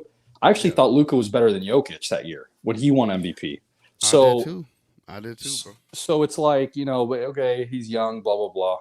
But still, it's just, dude, 34, 10, and 9. Like, what the fuck? Like, come on, man. I'm over it. It's just unreal. It's ridiculous, bro. It's ridiculous. Yeah. We'll see what happens. We'll see. We'll see what I think it's just gonna explode even more when it actually happens. Like I think everyone's gonna be sitting there like fucking just on Twitter typing their hearts out. Like, so what I really think is gonna happen. I can only imagine what it's gonna get like when that time comes, man. I can only imagine. Oh, dude, I know I'm gonna go nuts. I'm gonna go fucking stupid on Twitter, bro. Yeah, it's just gonna be crazy. But then I don't know when they'll announce it, but hopefully playoffs is on. That way, we don't have to spend too much time on it. But, dude, I think it's really soon. Like, I think it's like, is it like the next Sunday or something like that? So I saw something because on the I don't know. I swear I saw something like that. Like I think there's an actual day they announce it. So yeah, that's gonna be crazy. But I appreciate you letting me rant, brother. Nah, anytime, man. Appreciate you jumping on the show, man. It means a lot, dogs. Appreciate you, man. Yep. Have a good day, brother. All right, bro. You too. All right, ladies and gentlemen. I see. And I see we only got like 27 people in here. I think everybody watching this game against the Pistons, huh? Everybody watching this game against the Pistons. Anybody else want to come up? We get in the show here. Or I could go through my things that I feel the Mavs or why Luka Doncic. I'll do that. I'll go over the things I feel why Luka is the MVP. I saw Gina Kim ask about this. She said, "What's Kawhi's average against PJ Washington?" And right now his average is 19 points. But again, this is like regular season and against the Hornets, so hopefully it's a lot worse during the playoffs. So I just wanted to show y'all that he's been averaging 19 points against PJ Washington. And PJ Washington's a much better defender now that he is for the Mavs. All right. Let's get into the things I like to look at as far as what makes an MVP, right? There's a Timmy show right now. I'm good, Gina. I'm good. I'll be over there by the second half on playback. I'll be over there. Oh, hold on. Uh-oh. Sticks came back. What's up, Sticks? So I got a question for you. What's up? So I've had this conversation with my kid. So back to what I was just listening to you and Hicks talk about. I think the problem for the guards is one, the center. They glorify the centers because of the rebounds. And my kid's always like, "Did you see Wimby? He gets 20 rebounds." I'm like, "You're 7'5" with what wingspan? It's like if you don't get 15 rebounds, get the hell off the court. Right. Like, that's my problem. Is so like with Joker, it's like, oh, do you see the rebounds? And then he gets assists, and you see most of Joker's assists. He's just standing there with his arms above his head. You can't see me. I'm actually reenacting it. It's just me talking about it, right? And he just like literally just drops the ball over to a guy, and it's like. And then you watch Luka pass, and Luka's like driving four guys, and he's behind his back over the corner. And you go, everybody's like, "Oh my god!" I've never watched most of Joker's passes and went, "Holy shit, he's a hell of a passer!" Like it's just like, okay, good, he's tall, and he can see over everybody. Dump. It's so over glorified with these centers that are that tall, and that's I agree with him. Like the way everybody's talking about Wimby, what chance does anybody have? Let me bring Hick up here since y'all are agreeing, so y'all could talk about it. What's up, Hick? Yeah, my AirPods went off too. Hold on. Okay. Can you hear me, Hick? Is it working? Hello? Yeah, I can hear you now. What's up? All right, I'm back on my AirPods. Yeah, no, Okay. I totally agree with you. I didn't really mention that part, but yeah, no, 100%. The rebounding has been like, see, here's kind of why.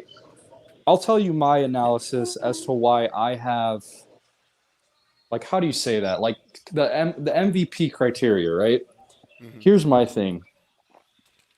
Is Jokic he is really fucking good. Now, here's my problem.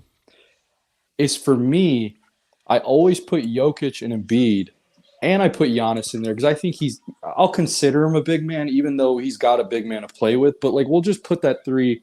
I always thought to me that they were in a very similar tier. Like, no one stood out beyond those three. Like, you know what I'm saying? Like, I feel like I never could be like, okay, Jokic is like 2 times better than Embiid. Like, I think if you have either one of those guys, they're just really good basketball players. And when it comes to the rebounding thing, just like you said, they're big. It's their fucking job to rebound. Now here's the problem. Jokic isn't necessarily number one in any of the things he does besides passing. Like, as a center, there's better rebounders than Jokic. There is. Just because they don't get a lot of minutes, but if we're going to be fucking stat nerds and go per 48, there's some guys that'd be averaging fucking 20 rebounds a game. So, even Sabonis is a phenomenal. Yeah, I was going to say per 75. Yeah. Sabonis is fucking grabbing fucking a shitload of boards. Okay, so it's like, he's a good passer too. But even like Jokic, like, okay, you're averaging cool 26, 27 points. Okay, that's fine. Well, guess what? Embiid would have averaged fucking 35 this year as a center. And that's why I think they had him above him. But as soon as we go down to a guard where Luka is clearly on a whole different tier than any other point guard in the NBA, there's no credit towards it. Like, there's nothing. Like, it's like this battle between centers, So I don't know, dude. I totally agree with you, man. I just have never, I think the position's weaker than people think. Like, and I honestly think that, like, everyone talks about the NBA being so skilled. But the funniest part is that out of any position in terms of like the top 100 or top 200 players, I think the least skilled players are the center position, like in the NBA now. Yeah, I really do, man. It's just not even. Dude, I don't know how anyone could deny that. I really, you go to any team, bro, there's at least 4 or 5 guards on there that are they have so much skill. You go to the 76ers and it's like fucking Kelly Oubre is a skillful player. Right. Like, you go to centers, it's a lot of rim runners, bro. They can't do anything with the ball. So what the fuck are you guarding? Like, who are you guarding, bro? Like, who are you, like, So I don't know. It's just insane. I think it's glorified too, and I love the big man position, but I don't think it's like you don't have Hakeem Olajuwons in there and shit. Like, you don't have these skillful bigs. You got a couple. Well, yeah, so I would reference it almost kind of how you see the running backs in NFL starting to complain. And what teams have realized is that you can get a good running back for a couple years, but they get injured so fast that nobody wants to put a lot of money into them. And what you're seeing with the Mavs is, look, we've got Lively.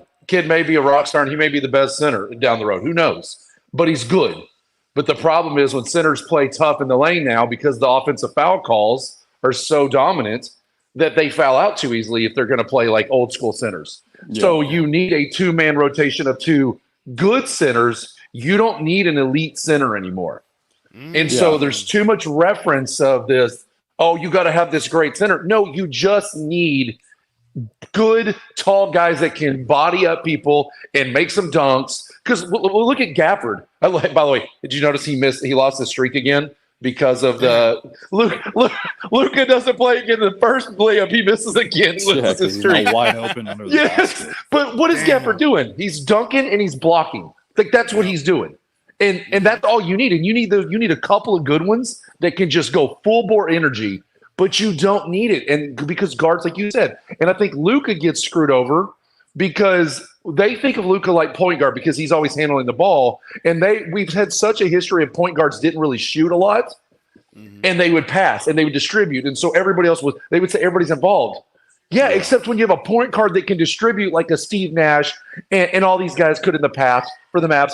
But instead of Steve bricking half his shots or being afraid to take a shot, Luka says, "Oh, you're going to leave me open, dunk." Because one of the things that infuriated. Just to add to your point, really quick, and because this is a regular season award, like let's talk about the 82 games. Like you got to understand when Luka gets on the fucking plane, right? It's like you just had a guard, let's say, Shea and J-Dub. And now you're hopping on the jet and you got to go and guard, you got to go and guard LeBron and AD and fucking, D'Lo and Rui. Okay, well, and that's kind of my whole point of the drop off is like, okay, well, one day you got to go guard fucking Jared Allen. The next day you got to go and guard Zubac. The next day you got to go and guard who? Next day you get Sabonis. 4 good centers. Yeah, well, the next day you get Sabonis throwing elbows and shoving you everywhere, and the next day you get Draymond Green slapping you in the face and beating the hell out of you. Yeah. No, literally. It's like, dude, and I'm not trying to undermine it because, like I said, I do think a lot of teams throw out things for Jokic, and it's nothing like that. I just mean, like, I've been seeing defensive shit because of all the stat nerds, the D LeBron kitchen sink bullshit, and I'm just kind of sitting there going like, dude, but like, who is he playing against? And I loved it, dude. There was somebody tweeted something that was so perfect about. I think it was like a Bucks fan or something, and he talked about like the sort of the rotations too, which is so true. Like Jokic only plays in lineups with all the starters. He doesn't play in lineups where he's playing with fucking Tim Hardaway Jr. at the 3 and whoever Maxi Kleber at the fucking 5. They're not playing in that. Jokic is usually out there with the best fucking guys. You mean it's not fair that Luka gets guarded by 4 guys because they know nobody else is going to hit his shot, and Joker's standing there with his elite guys around him? Yeah, I saw that same post. The funniest part is this year for the Nuggets, which is what they won't admit, because I've watched Nuggets games. Jamal Murray's been the one who's carrying the load, and they say, "Oh, well, Jamal Murray's been injured." I'm like, "Yeah, why do you fucking think they put Jamal Murray out there with Christian Braun, Watson, Zeke, and whoever else? I think Holiday." Okay, and they run him out there for 7-8 minutes, and then Jokic comes back in with Michael Porter Jr., Aaron Gordon, KCP, everybody. Then, dude, and I swear, go look at there's I think it's NBARotations.com. You can go look at this shit. He does not actually, because the Mavs are in a weird situation where they want Luka and Kyrie having to dictate responsibility with second units. So it's a whole different ball game even there. And that shit, things like that, stats can't really fucking tell you. Like, that's kind of the problem with stats, is like, it doesn't really paint the whole picture, Well, I mean, the same thing with the Nuggets game. Like the Nuggets game that we lost last, right? We were beating the hell out of them. Joker was useless in that game against us. And then fourth quarter, and then we went soft, and we kind of slacked on defense. And Jamal Murray is the reason they came back against us. It was fourth quarter, Jamal Murray. We were dominating. Everybody's like, "Oh, you can't beat the Nuggets." We were beating their ass. No, they're until Jamal Murray went off. They're extremely beatable this year. Last year they really weren't, but this year they're very beatable. If y'all don't mind, if I could get into the things that I feel, why Luka is the MVP. Y'all, No, y'all you can can't beat talk. me You if you- can't talk on your own show. What are you talking about? I'm gonna go over the things I feel why I think Luka gets the edge. Like besides everything that people talk about, right? Besides every other stat that people bring up, besides every other narrative, besides the main stats, the points, assists, rebounds, all that good stuff. Here is my case, right? The TGK case as to what I think makes Luka Doncic the MVP. So I'm gonna start off. I'll put a little. I don't need no background noise. We're gonna start off here. We're gonna start with advanced lineups. All right. These are things. This isn't no per 75. This isn't no per 36. No per 48. This is like straight in your face. What are these 5-man lineups and what are they doing when they are in there? All right. So for the Denver Nuggets, they have 14 pages of 5-man lineups. All right. Just keep that in mind. They have 14. However, their two best lineups, or their two most used lineups, are Caldwell Pope, Aaron Gordon, Jokic, Murray, and Porter.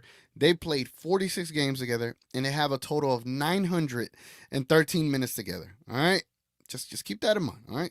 913 minutes together. The second most used lineup that they have is Reggie Jackson, Caldwell Pope, Gordon, Jokic, and Porter. Basically the same team except Murray, because Murray was injured. Now, if Murray wasn't injured, we will be talking about the Nuggets have a lineup of over 1,200, 300 minutes. But this lineup has 442 minutes. Talk about continuity. Talking about not that massive of a drop-off from Murray to Jackson. It's not like the world ends. You were still a good team. You're literally first in the West. Take this into account. Those are two lineups. Continuity straight off the bat. 14 pages of 5-man lineups. That means that is how many are on one page? That's 1, 2, 3, 4, 5, 6, 7, 8, 9, 10, 11, 12, 13, 14. We're going to assume like 25-man lineups or 25-man lineups, right? Variations of it. But they got 14 pages of it. Now, keep that in mind, ladies and gentlemen. They got two lineups of over 400 minutes and one lineup of over 900. Let's take a look at the Mavericks, all right? We're going to take a look at the Mavericks now. Let's scroll down. They got, the Mavericks have 25 pages of 5-man lineup variations. Their most used lineup, ladies and gentlemen, 17 games with Kyrie Irving, Derrick Jones Jr., PJ Washington, Luka Doncic, and Daniel Gafford for a total of 176 minutes. And you're telling me that we only have one lineup of over 100 minutes, and the second closest lineup that has almost 100 featured the same lineup that beat him. Right. Like, it's a whole dude, like, God honest truth, the Mavericks and the way they're playing, it's like a whole different team. Not even on the basis of just like yeah, it's obviously the trades, but just in the way they're playing, bro. Like, they've beaten so many teams shooting the three ball like shit, right? Like, they're playing defense. It's a whole, I remember just to add on to all of this, it's like, dude, you remember fucking earlier this year, first half of the season, you didn't know who the fuck was going to start. You're sitting there going, Markieff Morris at the 5, fucking Lively's hurt. Okay, well, we got to put Maxey at the 4, and then we got to, dude, it was like chaos. Like, there was never one starting lineup where you had to look at your phone and you just, you're just sitting there, okay, this person's starting now. Okay, dude. Yeah, in that rotation, is there a Seth Curry THJ starting lineup mixture?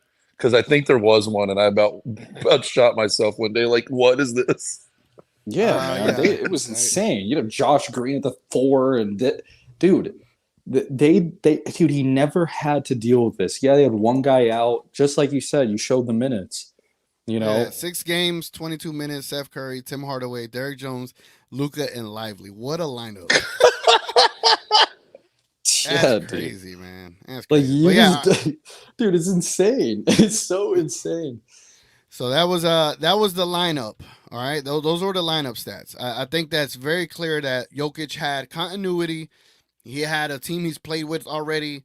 Those things do matter. And I know JJ Redick was talking about players are gonna do that, so it don't really matter. And it's like, bro, but it worked for Jokic when he won it with, being a 6 seed and having no continuity, right? So he has continuity now. It's to his benefit, but it's not to the benefit of Luka. Like I don't get it, right? So I'm going off of the criteria that was set for Jokic, right? Now that criteria don't apply, but thankfully I got more criteria to add. So we want to talk about a player that has defensive chops, right? Oh, Luka don't play defense. He shouldn't be MVP. All right, let's talk about Jokic. Does he play any defense, and should he be MVP? This is Jokic's defensive numbers. This is the amount of field goals that he defends against. He defends against 19.8 field goals attempted, and the average amount of field goals made on him are 10. He has given up 50.9% of the field goals he is defending, and on average against other opponents is better. So there's only a difference of 0.2% from like what these guys average to what they're shooting against Jokic. So they're basically playing better offense against Jokic when it comes to what he is defending. Now, real quick, let me pivot to Luka, right? Take a look at Luka here. Let me put Doncic. Luka Doncic, he is defending against 15.5 shots per game. They're only making 7.5 of them against him, and he is giving up 48.2%. Now, for context for what Sticks and Hicks was saying, is that Jokic is guarding these centers that don't have as much skill as opposed to Luka. He's guarding damn near an all-star every single night. And the fact that whoever he is guarding, he is holding these guys to a defensive field goal percentage of 48.2%. Says a lot. It says a lot about Luka's defensive chops this year. I wish there was a way to look at the previous season. Oh, there is. Maybe we see something here. If I could update it. Let me see. Yeah, Luka played good defense last year too. He was giving up 48% then. So the narrative that Luka don't defend or who is crazy. But that's one thing, right? Here's the last bit of stats and analysis I'll give you. This is players in isolation. When a player is isolated one-on-one with a defender, right? This isn't like Luka has to come over and help and he gets hit with a shot. This is when they are one-on-one exclusively in isolation against someone else. Luka is only giving up 0.76 points per possession. All right, we talk about 75 possessions per 75. We're talking about what he is giving up points per possession. He's giving up 0.76. He is in the top 83 percentile of giving up the least. Okay, top 83 percentile in giving up the least, 7.6. Okay, we got that. We clear? Now, take a look at Jokic, ladies and gentlemen. Jokic is giving up 1.18 points per. Yeah, he's not a good rim protector. And he is in the 11th percentile. He's down there with the worst defenders. Yeah, he's not known as a good defender at all. Yeah, that's all. What's killing about Luka doesn't defend. Joker is known as a bad defender. Like, that's a well-known fact. We knew what it was earlier this year. Okay. The dude, like, this was this year. Remember the fat shit? You got called fucking fat and this dude. I can't you hit a 73 bomb, okay, and all I gotta see is like fucking excuses and this and they don't play defense and blah, and he's fat, and that's all I need to know, bro. It's better off he fucking takes his ass back to Europe or something. I personally would feel so disrespected. Like, me personally, like, I wouldn't fuck with the media at all. I would just take the fines. I'd be like, dude, fuck everybody. Like, you guys suck, okay? Yeah. Because when you're playing at that, like, there's a lot of people that didn't have to face that. There's a lot of players similar to Luka, and they're honestly greats. Like, they're fucking greats. They never had to deal with that. When Larry Bird came to the league, he was the fucking shit. Everybody knew he was the shit, and that's how it remained. Same thing with Jordan. Same thing with a lot of these guys, Magic Johnson. Now it's just it's a clusterfuck. And I'm sorry if this is family friendly. It's a clusterfuck of just like a bunch of people, wanting to get money, views. I'm going to say the most provocative things ever, even though this guy is clearly the most dominant player in the league. I'm going to say this. I'm going to say that. Bro, even LeBron, I feel like, and he's obviously a very hated person too, but I felt like it happened later on. I remember LeBron getting a lot of love earlier in his career for fucking being on a shit team and taking them far and trying his hardest and this and that.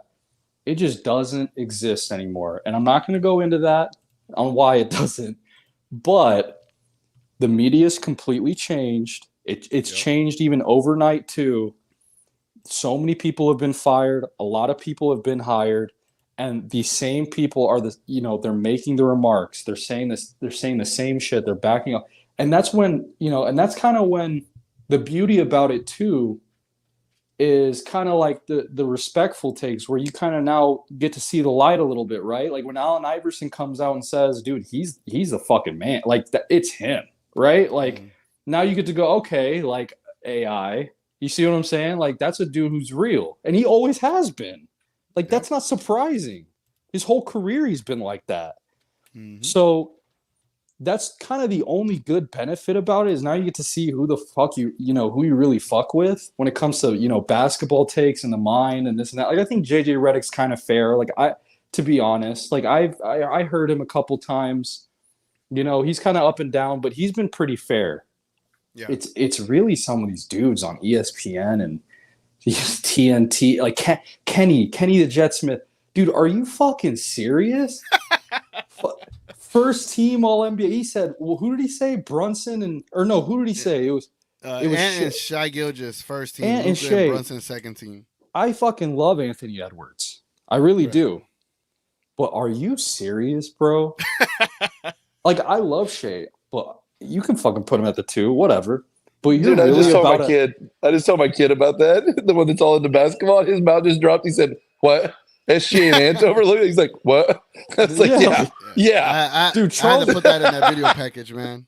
Dude, Barkley's face was sitting there. He was like he couldn't believe it. He was like, "Bro, why am I on here? Like, this is so embarrassing." Like, he couldn't even fucking, Shaq kind of has agendas too, though. Don't get me wrong.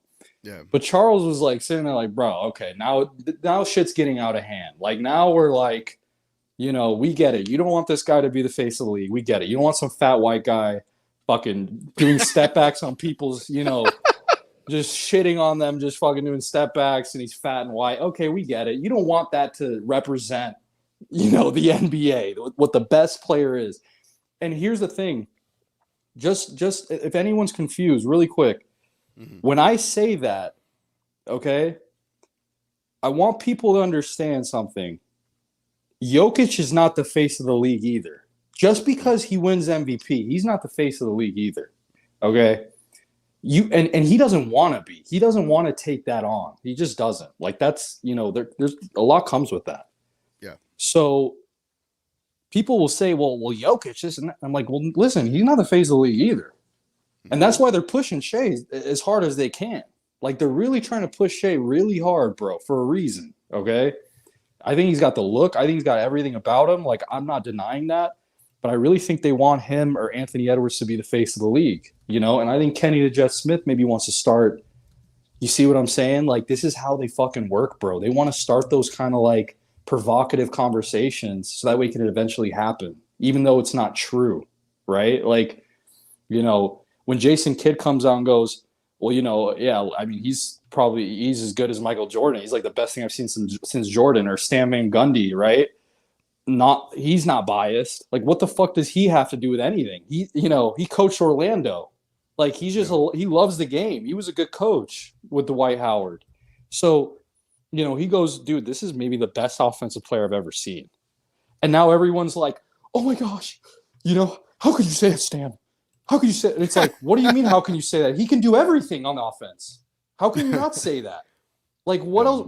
What more does he need to do? Like, fucking, like, juggle while he dunks or something? Like, I don't understand. Like, so, I don't know. Dude, this shit is crazy, bro. It's insane. They pass memos out there to say these things, but it's wild, man. But yeah, man, I think it's about time I end the show. We're about to hit 2 hours. It's crazy, but I do want to share something. All right, so I did come up on like insider knowledge about the LUKA threes. You know what I'm saying? These ain't it, right? But these are one of my favorite ones that I hoop in. I would say The threes are a little more like this, with more premium, stuff. Like I don't know what the upper is, but the upper looks You can't show them. Nah, I don't want to get my guy in trouble, bro. I don't want to get my guy in trouble. It's a badass rollout. I'll show you him. that Just much. send me a picture. I'll be the one to get in trouble. Yeah, TGK keeps trolling us with this. He's like, I got these hookups, but I can't show you. I don't go, but I go, hold on, guys. Let me see. Should I show you? Nah, don't show. Yeah, don't get your guy in trouble. No, but basically the upper reminds me a little bit of like a foam posit from a far angle. And what I picked up on it, like the how would I say, like the back end right here, it looks like a more premium version of the ones, but I feel like it's gonna have some of that little leather right here on the back end. Then the upper, it isn't this ribbed material like this upper is. For those, it isn't an upper. See, like this I where it's love like, Luka's shoes, but I actually don't like playing in them at all. And I like like playing these because the attraction is crazy, but the upper on these new ones, bro, is different. It looks, I like them. They look it's like the more premium LeBrons, bro. Like when you play in LeBron, like it. I feel like they're built for like I don't know. I feel like they're built for like strong, like heavy motherfuckers. Like like me. Like I can't, like dude, I can't jump in them. Like bro, I can dunk and I can't dunk in Luka's. I don't know why. Like I just get no spring off of them, bro. Like so that's why they're Luka's, because he can't dunk. Yeah, he can't dunk either. I'm like, I guess it makes sense, right? Like, but with the Luka's, I mean, because the way I play now, it's all to the ground, right? And I gotta be able to switch spots like with the shiftiness, right? And these shoes, the ones I enjoy the ones a lot more than the twos. The twos don't have the grip the ones have, so. Hopefully these threes that come out, they're just as good as the ones, but they look like a more premium version of the ones. I'll say that much. That's dope, bro. That's sick that you have them. But yeah, man, y'all be on the lookout. The rollout is gonna be dope. The rollout is gonna be dope, man. So when y'all see them, when he rolls up in them in the playoffs, I'll then show the photos. That way you could be like, oh, he won line because this is like way before, So I got y'all though. Yeah, it's gonna be sick. Yeah. All right, man. I appreciate y'all being here, man. Appreciate everybody watching. I'm thinking of like leaving everybody with the with that troll video of what those guys were saying. Very briefly. Nah, I ain't gonna do it yet. No, you should you should just end it like that, bro. Just leave it. I'm gonna end it like that for sure. Peace out, brother. Thanks for having me on, brother. Yeah, thanks for letting me talk. Yeah, no problem, Sticks. Thank you, guys. All right, man. I'm gonna close this out for the people that are gonna watch this on the back end. Right, there's gonna be people that didn't catch the live. There's gonna be people that catch this on the back end after it's been dropped. Again, I appreciate y'all being here. I'm gonna jump over there to We Talk Mavs Playback TV and chat it up. But before then, we're going to end the show with this and pissing us off a little bit more, man. I appreciate y'all being here very much. Hope y'all left a like on the video on the way out. And tomorrow we'll do a Midnight Madness. You already know how that goes. There, I have Shea very briefly ahead, or very slightly ahead of Luka right now. Luka at 3. Is actually trying on defense. No, I'm not. No. What? I'm saying we're supposed to give him a pat on the back for trying. Yeah, because we saw him earlier in the season. He wasn't trying. Like he was getting picked on. And that's partly the reason why he's not going to win MVP. But Luka and all the stats he puts up. But if you want to make the case for a guy like Luka Doncic, we got to change the name of the award from most valuable player to most outstanding player. Value is rooted in win. Nobody's winning more in the Western Conference than the Denver Nuggets. Everything you've seen in Denver, he should have won it last year. The voters owe it to correct that. I know everyone's going to say you're getting on Embiid. I'm an Embiid guy, but we saw what happened once we got to the playoffs there. Embiid completely. It's a regular season award. It is, I know, but let's go ahead and realize we're all humans here, and we're going to let our biases creep in. But if I had to go to positionless, Anthony Edwards. If I had to go to Anthony Edwards and Shea Gilgeous-Alexander over Brunson, over Doncic, and over Doncic, yeah, that would be second team. Whoa. One. Right, but listen now.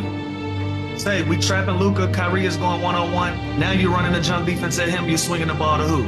Like who's gonna be the guy? Yeah, that can work in a game or two. But for a series, to think that Luka's gonna go 35 and 10 for a series from some of the world's best athletes, some of the best defenders that the game has got to offer, if Kawhi Leonard is back in that lineup, I don't know. Who's the third guy?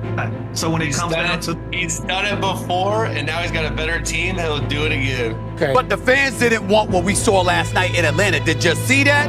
I mean, that was a layup. That was just listen. That was a It was like the All-Star game. The Atlanta Hawks. No wonder why y'all stink. Did you see how they played defense last night? I mean, I did too. I graduated to a voter. Ding, ding. So, Nikola Jokic, your vote. Yes. Jokic, this is my big point. The reason why Jokic continues to be at the top of the Western standings is not because he's averaging what Luka averages. It's because he's one of those great players that averages 26, 12, and 9. Now, if he averaged 32, 10, and 5, his team probably would not be at number 1, but he commits to doing less to give more to his teammates. That's the magic of Nikola Jokic that I think goes underappreciated when you look at his numbers. Luka win the MVP? I wouldn't have him above Joker, Anthony Edwards, and Shai Gilgeous-Alexander. I wouldn't have him above those guys.